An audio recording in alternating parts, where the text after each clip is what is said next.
maka Allah bertindak menghukum umat itu. Maka di saat Allah menghukum umat bangsa Israel, dan Nabi Yeremia waktu itu melihat keadaan bangsa Israel, Nabi Yeremia melihat kondisi umat bangsa Israel. Nabi Yeremia melihat penderitaan yang sangat begitu luar biasa yang dialami oleh orang-orang Israel. Saking begitu hatinya hancur, maka dia tuliskan satu kitab, yaitu kitab peratapan. Dia meratapi umat bangsa Israel oleh karena begitu beratnya penghukuman Allah bagi umat bangsa Israel. Dan Nabi Yeremia ingatkan umat itu, di saat Allah memberikan penghukuman bagimu, engkau sudah mengalami kesengsaraan yang begitu hebat, engkau sudah menderita begitu luar biasa, tetapi aku mengatakan kepadamu, bersikaplah seperti apa yang dikehendaki Tuhan. Jangan menantang Tuhan seperti nenek moyang yang tidak pernah menyadari perbuatannya, dosanya. Tetapi Nabi Yeremia ingatkan umat bangsa Israel, inilah yang harus engkau lakukan, inilah yang harus kamu perbuat, menyikapi perbuatan, menyikapi murka Allah yang datang dalam kehidupan. Sebelum saya mengajak kita untuk masuk di dalam itu, saya merindukan kita ingin melihat beberapa poin bagaimana Allah menjatuhkan hukuman bagi umat bangsa itu. Kalau saya mengatakan penghukuman bagi umat bangsa Israel ini, satu kelak nanti akan Tuhan kembalikan penghukuman itu kepada manusia yang tidak mau kembali kepada Tuhan. Dalam Ratapan pasal 2 ayat yang pertama, ayat yang ke-12, ayat yang ke-13, dalam beberapa pasal saya akan tunjukkan bagaimana Allah menyatakan penghukuman bagi umat Israel, walaupun itu umat yang sangat dikasihi Tuhan. Ya, mari kita lihat di dalam Ratapan pasal yang kedua, dalam ayat yang pertama, nanti lompat pada ayat yang ke-11 sampai ayat yang ke-13. Puji Tuhan. Teruskan. Ya. Betapa Tuhan menyelubungi putri Sion. Betapa Tuhan menyelubungi putri Sion. Teruskan. Ya. Dengan awan dalam murkanya. Ya. Keagungan Israel dilemparkannya dari langit ke bumi. Ya, terus. Ingatnya akan tumpuan kakinya adalah yang murka. Ya, ini merupakan satu pernyataan bahwa Allah benar-benar memurkai umat bangsa Israel. Di mana Tuhan berkata, di mana Nabi Yeremia berkata, oh betapa Tuhan telah menyelubungi putri Sion dengan awan dalam murkanya, keagungan, kebanggaan, kemuliaan bangsa Israel dilemparkannya ke bumi. Artinya dia jatuhkan harga diri, dia jatuhkan kehormatan, dia jatuhkan kemuliaan orang-orang Israel itu. Tidak ada yang bisa melawan Tuhan. Tidak ada yang bisa mengelak dari murka Allah, tidak ada. Sekalipun bangsa Israel menjadi umat pilihan Allah, tetapi saat umat bangsa Israel menentang kehendak Allah, berontak terhadap Tuhan, Allah tak segan-segan untuk menghukum umat bangsa Israel. Supaya kita nanti bisa menyadari, di saat kita telah menerima kemurahan Allah lewat panggilan dan pilihannya dalam kehidupan kita, kita dijadikan menjadi umat kesayangan Tuhan dan mengecap kebaikan-kebaikan Tuhan. Tetapi saat kita tidak mau kembali dengan baik, dengan sungguh-sungguh kepada Tuhan, semua keadaan bangsa ini akan bisa terjadi dalam hidup saya dan saudara. Tidak satu pun yang mampu menghalangi penghukuman itu. Sebab itu merupakan daripada kekuasaan atau otoritas Allah. Maka kita harus menyikapi bagaimana orang Israel dihukum oleh Allah begitu luar biasa, untuk menjadi satu kewaspadaan, untuk menjadi satu peringatan bagi saya dan saudara atas semua perbuatan umat Israel. Jangan kita lakukan. Ya, ayat yang ke-12 sampai ayat yang ke-13 kita melihat bagaimana penghukuman itu berjalan terus bagi umat bangsa Israel selama zaman Nabi Yeremia. Ya, selama zaman Nabi Yeremia. Puji Tuhan. Terus kan? Ya, Kepada ibunya mereka bertanya, kepada ibunya anak-anak bertanya. Terus kan? Ya, mana roti dan anggur? ya, Dan mereka jatuh pingsan seperti orang yang gugur di lapangan-lapangan kota. ya, terus kan? Ketika menghembuskan nafas di pangkuan ibunya, Ya, terus? apa yang dapat kunyatakan kepadamu? Ya, Dengan apa aku dapat menyamakan engkau? ya, Putri Yerusalem. ya, Dengan apa aku dapat memandikan engkau untuk dihibur? Ya darah putri Sion, karena terus bagaikan laut runtuhanmu. ya. Siapa yang akan memuliakan engkau? Siapa yang akan memulihkan engkau? Satu kelak dunia akan terjadi kelaparan. Dalam ibadah penyembahan saya sampaikan apa yang akan kita hadapi ke depan ini. Di saat terjadinya El Noni atau Neoni, saya tidak tahu. El Neoni itu bicara tentang kekeringan yang sudah diprediksi akan melanda dunia, baik bangsa kita Indonesia. Kelaparan disebabkan oleh bencana itu bisa terjadi dalam setiap bangsa. Kelaparan bisa terjadi oleh karena sesuatu peperangan, itu bisa terjadi bagi semua bangsa. Tetapi kita tidak bisa melepaskan pemahaman semua apa yang terjadi itu tidak tanpa seizin dari Tuhan, atau semua itu karena seizin Tuhan. Saya merenungkan ayat ini di saat pada zaman Nabi Yeremia dikatakan anak-anak meminta roti, tentu makanan, kepada seorang ibu, tetapi ibu tidak bisa memberikan makanan itu. Coba kembali pada ayat yang ke-12. Kembali ayat 12. Coba kita renungkan ayat yang ke-12 ini. Kepada ibunya mereka bertanya, mana roti dan anggur? Sedang mereka jatuh pingsan seperti orang yang gugur di lapangan-lapangan kota. Keguguran yang terjadi itu keguguran oleh karena kelaparan, keguguran oleh karena tidak ada makanan, keguguran oleh karena tidak ada minuman, keguguran oleh karena tidak ada sandan dan pangan di tengah-tengah umat bangsa Israel, disebabkan oleh karena penghukuman Allah bagi umat bangsa Israel. Sampai sejauh itu Tuhan menghukum umat bangsa Israel. Bayangkan kalau kita ada di dalam situasi yang semacam ini, saudaraku yang dikasih oleh Tuhan.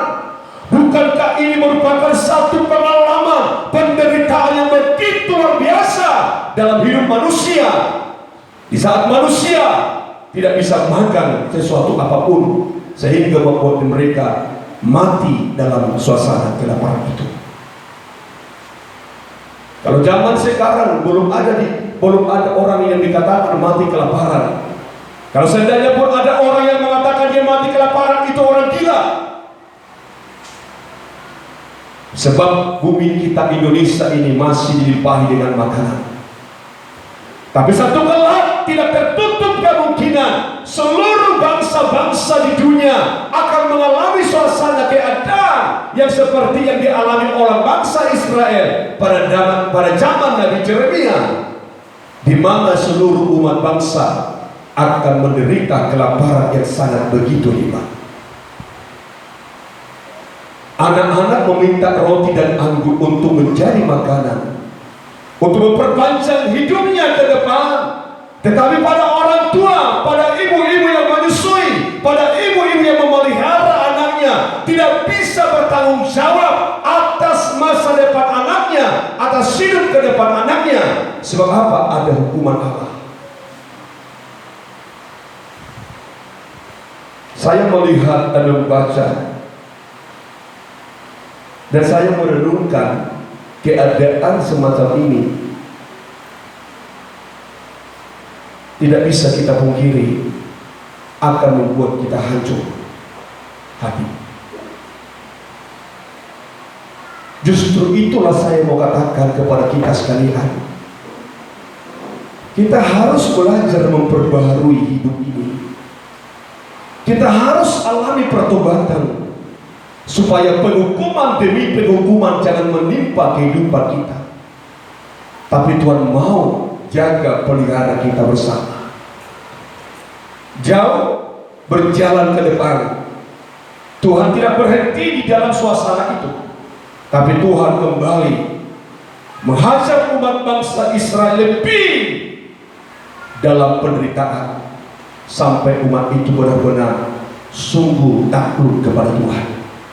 Dalam Ratapan 3 ayat yang pertama, dalam Ratapan pasal 3 kembali kita akan melihat dalam ayat yang pertama apa yang dinyatakan oleh Nabi Yeremia di dalam kitab ini. Teruskan, ya. Akulah orang yang melihat sengsara, Ya. disebabkan cambuk murkanya. Akulah yang melihat. Jadi Nabi Yeremia bukan hanya mendengar. Nabi Yeremia tidak hanya mendengar berita tentang kesengsaraan umat bangsa Israel oleh karena penghukuman Allah terhadap umat itu, tapi Nabi Yeremia langsung melihat dengan matanya betapa luar biasa Allah menghukum umat itu. Aku yang melihat penderitaan bangsa itu yang menghalau dan membawa aku ke dalam kegelapan yang tidak ada terangnya. Saking begitu luar biasanya penghukuman itu, saking begitu luar biasanya Allah menghukum bangsa Israel, sampai Nabi Yeremia berkata, Allah telah membawa aku kepada kegelapan yang tidak ada terangnya. Artinya di tengah-tengah bangsa Israel tidak ada sedikit pun terang, oleh karena penghukuman Allah menghukum umat bangsa itu.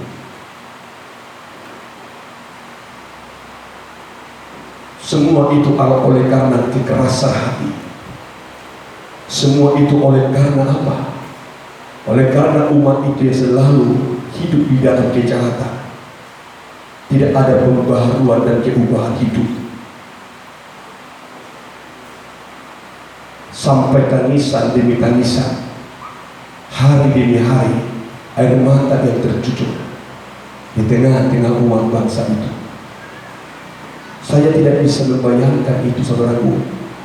Di saat dunia alami pengalaman itu, di saat nanti manusia orang fasik ada di dalam situasi itu, sebab Tuhan mengatakan dalam surat Ibrani itu, Dia akan kembali datang mengguncang bumi.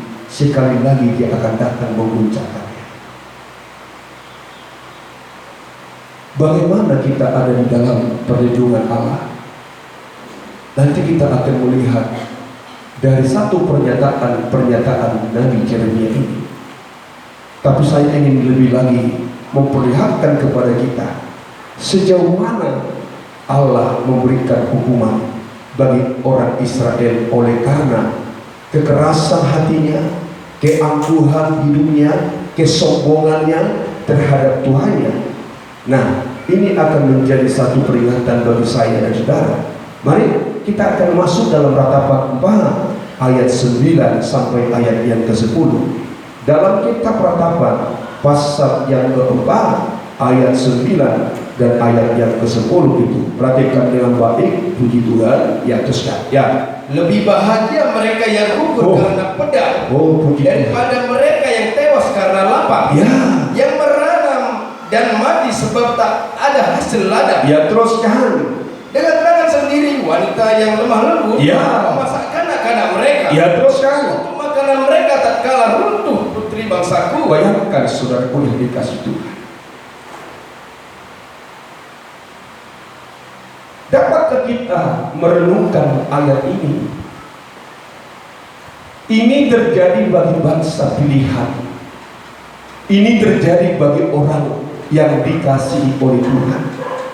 Bukan bangsa lain. Tetapi ini dialami oleh bangsa Israel. Bangsa yang ditetapkan oleh Allah menjadi umat yang disayangi, umat yang dikasihi oleh Allah dari antara bangsa-bangsa. Tetapi oleh karena penghukuman Allah, coba kita merenungkan apa yang dinyatakan oleh Nabi Yeremia, sampai ibu-ibu akan memakan anaknya oleh karena tidak ada lagi makanan.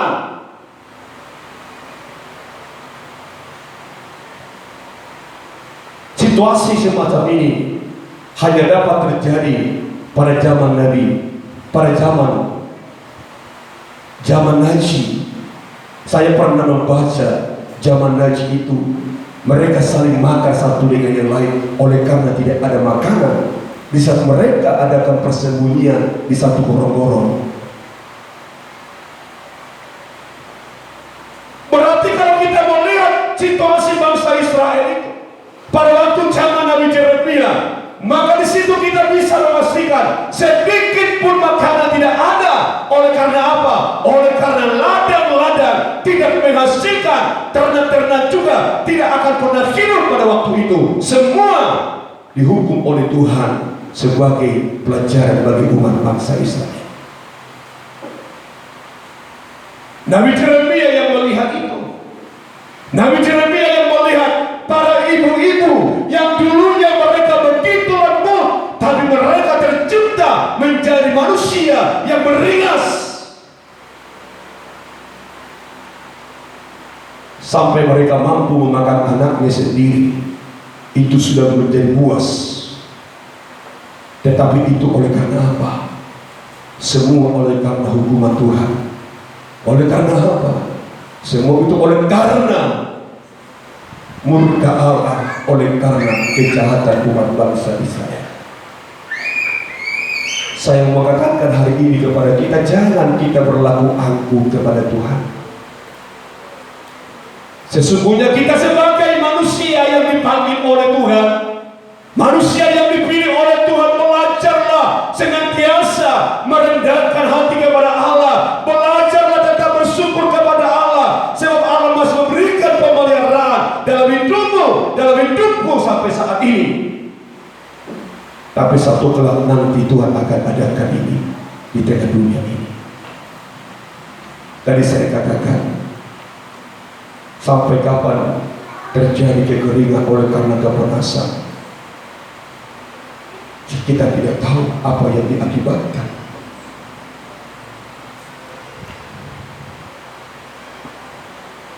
Bukankah suasana bangsa ini bangsa yang sangat mengerikan? Di saat saya membaca ini, dapatkah aku merenungkan betapa sengsaranya seorang ibu yang melahirkan anaknya, tetapi anak yang dilahirkan itu di bangsa menjadi santapan makanannya sendiri. Saya tidak tahu bagaimana harus menyampaikan isi hati Tuhan, tetapi yang hanya aku tahu, bagaimana firman itu akan mampu mengubah hidup kita. Bagaimana firman itu akan merestorasi hidupmu dan hidup kita sekalian. Tuhan katakan hari ini lewat situasi ini, jangan kita keraskan hati, tetapi kita sebagai manusia yang diciptakan Allah begitu, yang terbuat dari bibit tanah ini harus banyak merendahkan hati kita di hadapan Tuhan. Tidak ada berkesempatan bagi manusia berdosa ini untuk hidup dalam keangkuhan, untuk hidup dalam kesombongan. Tetapi sesungguhnya saya dan saudara yang dipanggil oleh Tuhan dari manusia yang biasa, dari manusia yang tidak ada sesuatu apa, dari manusia yang kotor, manusia yang najis, kita hanya berhadapan dengan Allah dengan penuh kerendahan hati.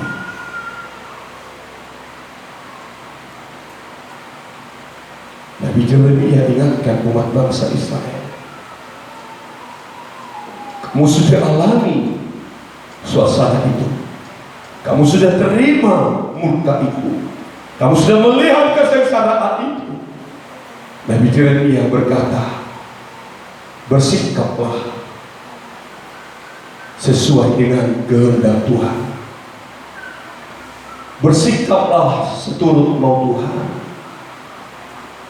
Jangan keraskan hatimu atas firman Allah itu. Jangan keraskan hatimu. Di saat engkau dengarkan firman Allah, belajarlah merendahkan hati terhadap firman.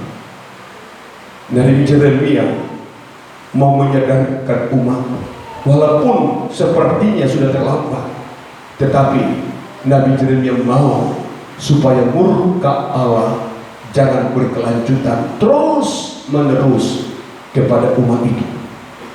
Maka dia berkata, bersikaplah. Bagaimana sikap? Di saat murka itu terjadi di tengah-tengah dunia, apa sikap saya? Apa sikap kita? Di saat Allah nanti akan melakukan penghukuman, akan menjatuhkan penghukuman itu di dunia, dan kita tidak boleh berkata tidak mungkin Tuhan menghukum. Allah sudah menghukum umat bangsa Israel. Allah sudah menghukum dunia pada zaman Nuh. Allah telah menghukum dunia pada zaman Sodom dan Gomora. Apalagi zaman yang ada sekarang ini, Tuhan lebih akan menghukum. Sebab itu telah dinubuatkan oleh Tuhan, aku akan menguncangkan sekali lagi bumi, aku akan mengucapkan supaya nyata siapa yang kuat, siapa yang kekal. Mari kita belajar merenungkan setiap firman Tuhan.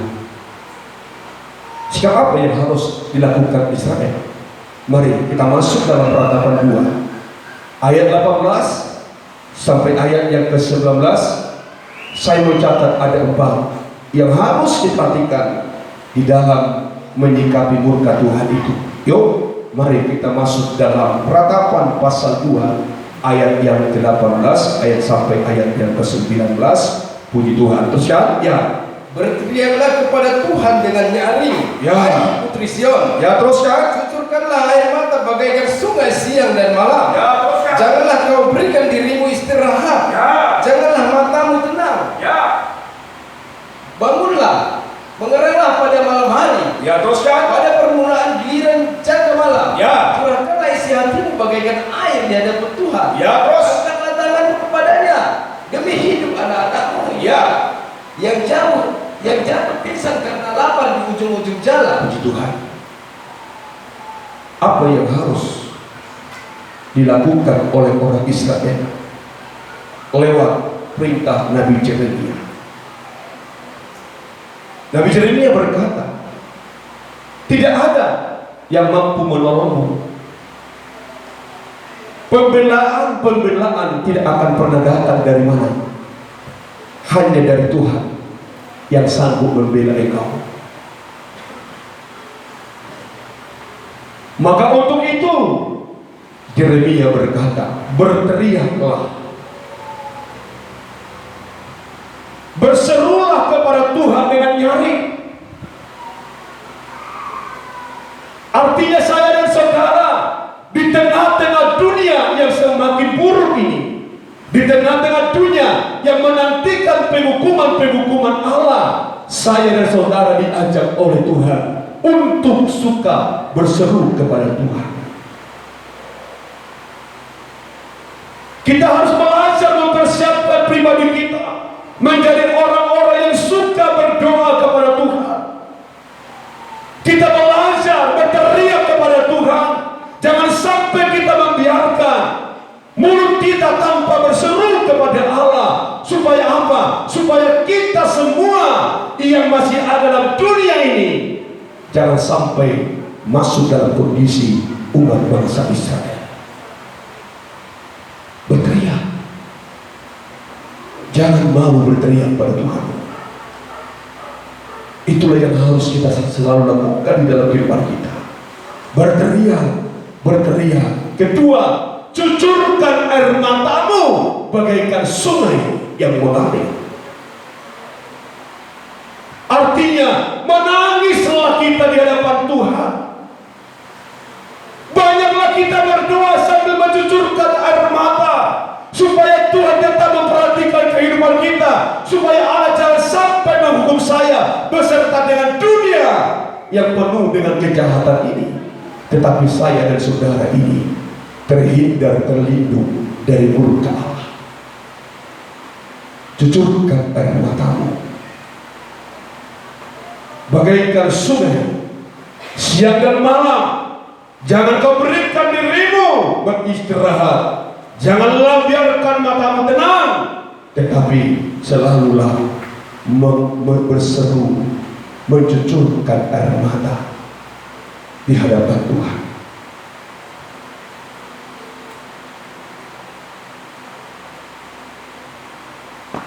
Ketika dikatakan mengerahlah pada malam hari, cucurkan isi hatimu. Keempat, curhatlah kepada Tuhan. Angkat tanganmu,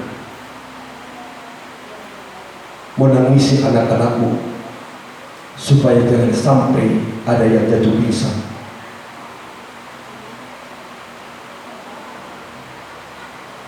Oleh karena keganasan murka Tuhan,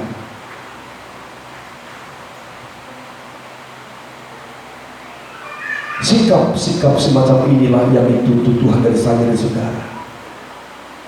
Kita harus menjadi satu kehidupan yang suka menyembah Tuhan. Kita harus menjadi seorang umat yang banyak mencucurkan air mata. Kita harus banyak menjadi umat Tuhan yang mengerah di malam hari. Artinya suka menyembah Tuhan. Kita harus berteriak untuk mengungkapkan isi hati kita, mencurahkan hati kita kepada Tuhan, supaya Allah jangan menjatuhkan hukuman ini dalam pribadi kita, dalam nikah, rumah tangga kita, dalam anak-anak kita. Tapi Tuhan mau membedakan saya dan saudara dengan manusia atau orang-orang fasik dalam dunia ini. Curahkan, sukalah curhat pada Tuhan. Jangan suka curhat sama manusia. Apa keluh kesah? Apa yang kau alami? Apa yang membuat hatimu? Apa yang membuat pikiran kita? Belajarlah, sampaikan kepada Tuhan. Curahkan hati, supaya lewat itu Tuhan melihat pribadi kita. Dengan kasih-Nya, Dia akan membela kita dalam segala penghukuman yang akan dinyatakan Tuhan. Di dalam ayat 2 ini, Nabi Yeremia tekankan kepada umat, berteriak, cucurkan air mata, memerah pada malam hari, curhatkan hatimu kepada Allah.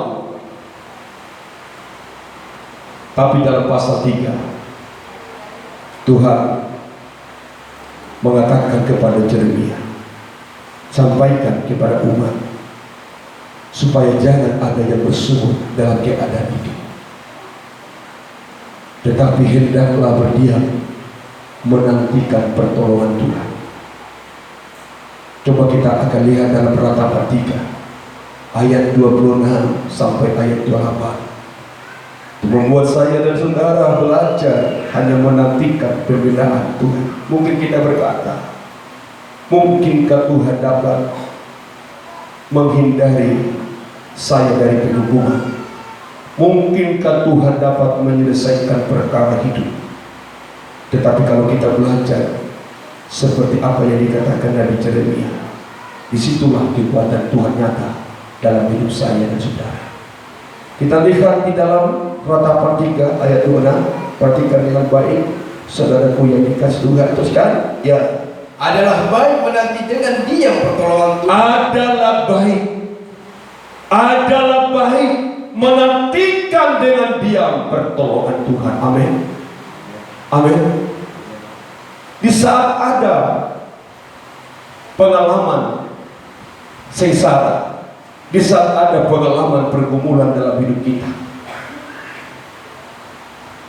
dan mungkin kita berkata itu terjadi oleh karena sesuatu apa, tetapi kita harus bersikap bagaikan orang Israel menurut perintah daripada Nabi Yeremia. Nabi Yeremia berkata kepada orang-orang Israel yang ditimpa oleh penghukuman Allah, yang ditimpa kesengsaraan, yang ditimpa pergumulan, masalah dalam kehidupannya, hendaklah engkau berdiam untuk menantikan pertolongan Tuhan. Kita sebagai manusia terlalu banyak kita bersungguh saat ada masalah yang kita hadapi. Kita sebagai manusia terlalu banyak kita mengomel di saat ada sesuatu terjadi dalam kehidupan kita. Kita tidak bisa berdiam untuk menantikan pertolongan Tuhan. Tetapi saat kita berdiam menantikan pertolongan Tuhan, sebenarnya disitulah Tuhan akan berkarya membela hidup saya, saudara. Tak perlu kita banyak bersungguh, tak perlu kita mempersalahkan satu dengan yang lain, tak perlu kita mengomel di dalam pergumulan-pergumulan yang kita alami dalam kehidupan kita. Tetapi Tuhan mau saya dan saudara di saat ada situasi kondisi mungkin yang kita alami seperti orang Israel, tapi Tuhan mau saya dan saudara hendaklah kita berdiam dengan tenang menantikan pembelaan Tuhan, pertolongan Tuhan dalam hidup kita. Arti kata berdiam ini seringkali diartikan di saat ada pencobaan dalam hidup, di saat ada problema dalam hidup, hendaklah kita banyak duduk di bawah kaki Tuhan. Artinya berdiam, hendaklah kita